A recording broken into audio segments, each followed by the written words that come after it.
So some of the materials or some of the imagery that you're probably going to try to collect is clearly probably subject matter. Images with a subject matter that might be interesting to you. Okay, dresses, watches, materials that just you think you might be interested in cutting out for your collage. Okay, eyeballs, things like that.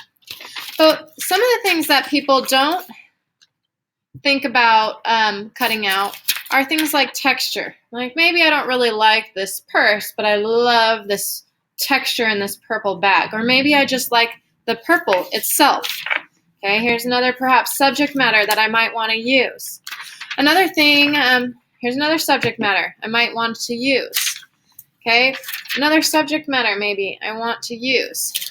But also maybe you want to think about backgrounds. Okay, I like the water in here. I like the ocean. So maybe I'm going to go with a water theme because now I found a surfing magazine with a pretty cool, some pretty cool imagery there.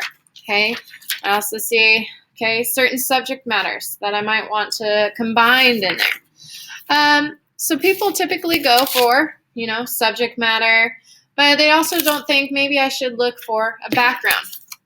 Other resources that might be helpful, like I said, maybe they are tickets to an event that you went to.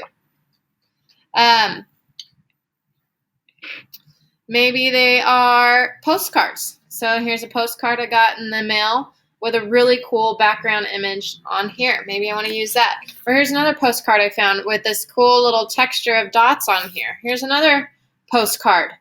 Okay, so you might be collecting things like that. Or maybe it is certain colors of items, okay, that I like or that I find attractive, that stand out to me. Like maybe I want to do something with yellow.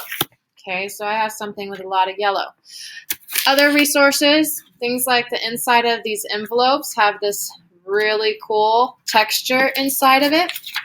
Phone books, okay, the pages in the phone books might be just a good backdrop to begin your search with. So you never really know what you can use. Letters, words.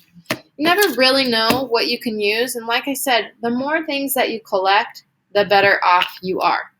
Okay, maybe I found an old pair of sunglasses that I could use on there. So you never really know what could become useful to you.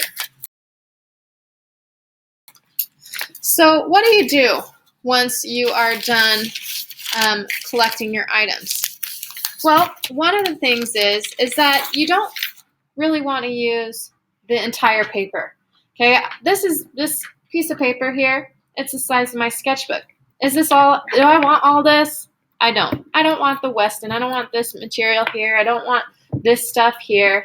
Okay, so let's start off by cutting out the stuff that we don't want, that we know isn't visually appealing to us, that we're not going to want. And we'll just start by kind of cutting out some of that stuff. A lot of you may have already done this when you were cutting your items up into squares. Okay, so I might cut out some of the materials or some of the things that I don't really want in my collage. Okay, I'm tossing that out. So what else can I do to make this work? Well, I don't need all this white area, all this negative space back here. All I really wanted was her. But actually, now that I look at it, the lemon and a cherry and the ocean is pretty cool. Because as I look through all my materials, what I'm seeing is that a lot of my stuff is based on things like water. Okay, a lot of ocean imagery that I have collected here. I have like a hammock in here. Okay, another ocean. So what you'll start to find as you're going through your imagery is that maybe you have already collected things with a theme. So you will be able to start to narrow down your search, or at least maybe even specify things that you later want to look for. So right here I have a lot of imagery that's related to the water or to the ocean.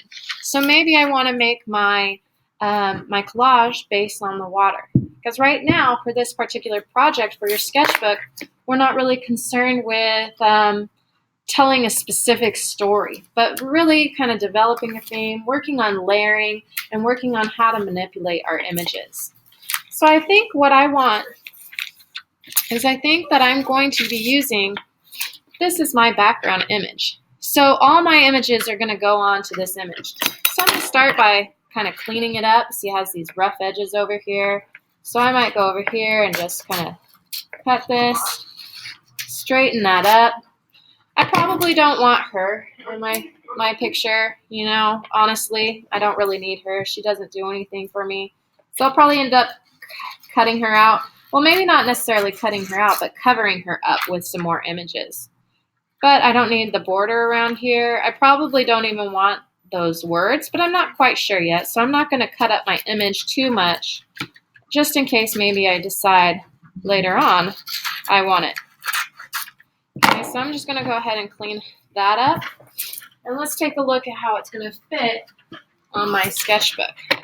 Okay, so I see that on my sketchbook I'm going to have some space along the edge here that I'm going to eventually need to fill in. So that's probably what I'm going to use as my backdrop. Maybe to fill in some of that excess space, maybe I want to put, you know, this image right here. Sorry, the reflection. Maybe I want to put, maybe I want to put this image in.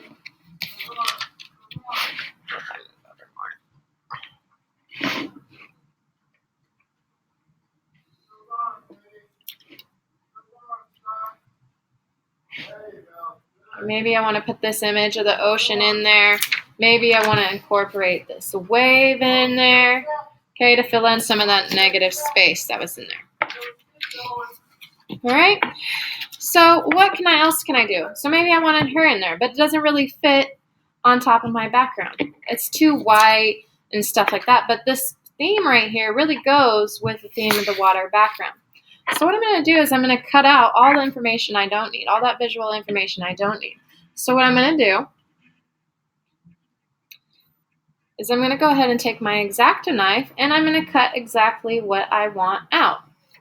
So I'm going to go in here and I'm going to carefully cut around the subject matter that I intend to keep and that I intend to use on my project.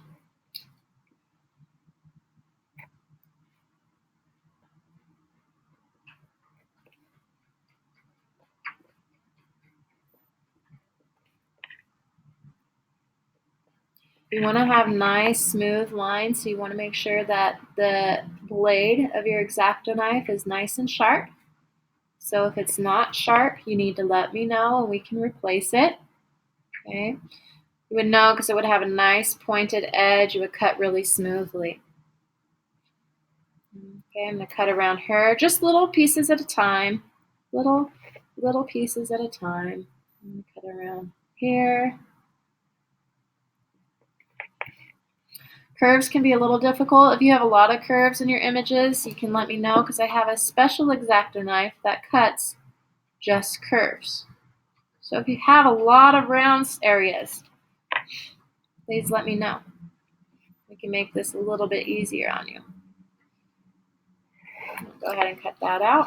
Probably cut this off. Okay. So what I'm doing here is I'm just cutting out her because that's all I really want. I don't want the white space in the background.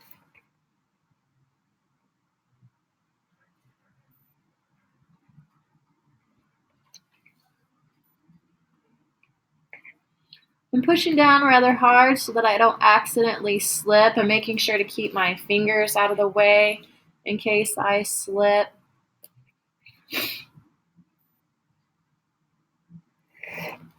Cut out the chunks little by little until I get around the whole image.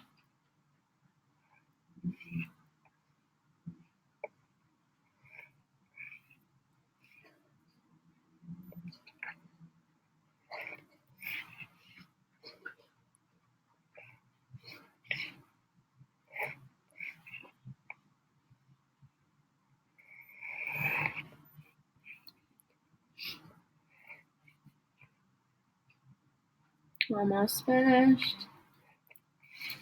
Okay, what did I not get? There we go. All right, so I cut her out.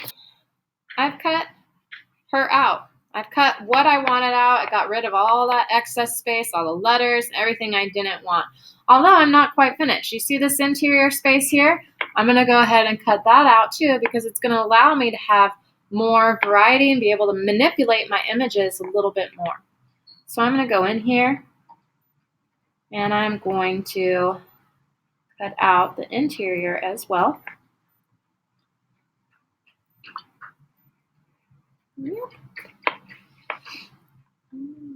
Cut right there. Make sure that this pops out easily. If it doesn't, maybe I go into the corners here and cut that out. There we go. Now she's completely cut out all the negative space that I don't want. So I might end up putting her there, but she doesn't totally cover up this image. I would still need to cut that up. So I need to figure out how to get rid of her somehow. But I do like her. I want to keep her with this water image. I love these fish down here, so maybe she's, sitting up top here and looking down. So what can I do back here? I don't know.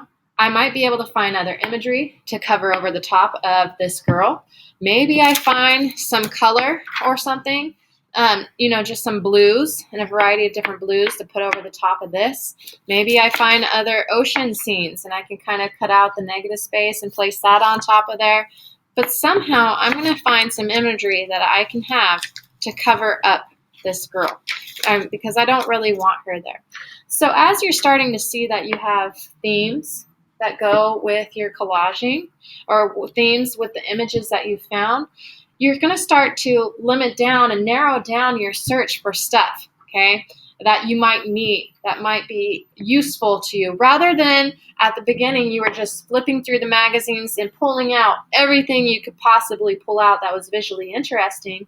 Now you can start to narrow down your search to find things that would go along with the theme that you need to make your image complete. For example, right now, I think I need a palm tree. And so maybe I'm going to go back through my magazines or pictures on the internet and whatnot and go and look for images of the palm tree so I can put that in here. Now I know that I want something to cover her up, some imagery or some color or something to cover this female up because I don't want her in there. So now I'm limiting my search to find the imagery, subject matters, colors, textures, whatever it might be that were fit in my theme or fit specifically for my needs.